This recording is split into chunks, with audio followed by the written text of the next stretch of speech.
Perkenalkan, nama saya Marolivi dari kelas 24 HR2 dengan NIM 2021141400068 D4 Perhotelan Said Pondok Cabe. Di sini saya akan memberitahu pengertian dari forecasting. Forecasting adalah istilah yang kerap muncul dalam kegiatan berbisnis, baik dalam rencana bisnis maupun pembisnis yang sudah menjalankan bisnisnya. Forecasting atau peramalan memegang peran penting sukses tidak sebuah usaha atau bisnis dijalankan. Istilah peramalan juga sering disalahartikan dengan istilah penganggaran atau budgeting. Lantas, apa sebenarnya forecasting? Kenapa aktivitas itu memang peran penting sukses tidaknya sebuah bisnis? Simak lengkap artikel ini. Forecasting atau peramalan merupakan metode untuk memperkirakan informasi yang bersifat prediktif dalam menentukan arah di masa depan dengan menggunakan data historis sebagai acuan. Forecasting mampu memberikan informasi terkait permintaan di masa depan yang bertujuan untuk menentukan kapasitas produksi, persediaan, budgeting, pengadaan barang dan jasa, hingga rantai pasok. Fungsi dari forecasting adalah sebagai pedoman untuk menentukan arah, kebijakan, dan keputusan perusahaan yang efektif dan efisien di masa depan. Dengan fungsi tersebut, maka forecasting menjadikan penting karena beberapa hal berikut.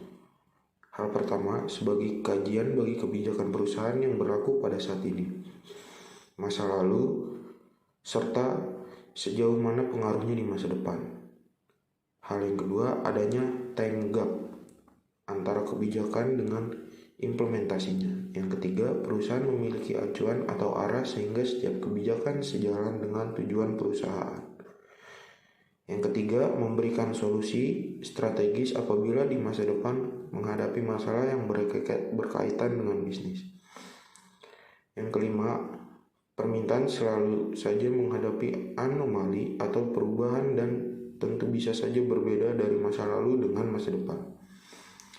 Faktor yang mempengaruhi forecasting yaitu 1. Sifat produk, yang artinya jangka waktu produk yang akan diproduksi, apabila produksi jangka panjang atau pendek. Yang kedua, metode distribusi, yaitu jangkauan pasar antara perusahaan dengan konsumen. Yang ketiga, ada posisi perusahaan dalam pasar.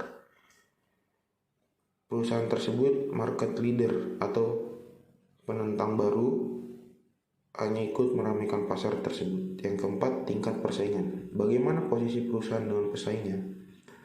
Apa kekuatan, kelemahan, peluang, dan tantangan yang akan dihadapi antara perusahaan dengan pesaing.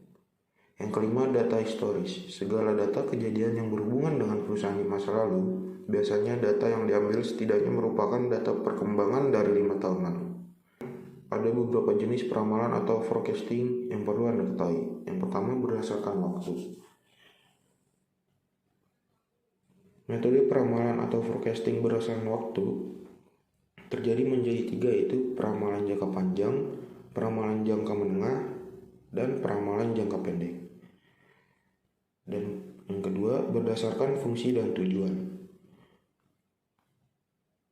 Fungsi dan tujuan menjadi lebih berkembang, yaitu general business forecasting. Yang kedua, sales forecasting. Yang ketiga, demand forecasting. Yang keempat, financial forecasting. Dan berdasarkan ketersediaan data,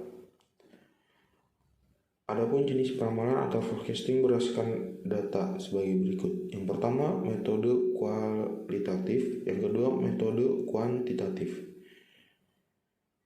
Sekian dari penjelasan saya. Jika kurang lebihnya ada mohon maaf. Terima kasih.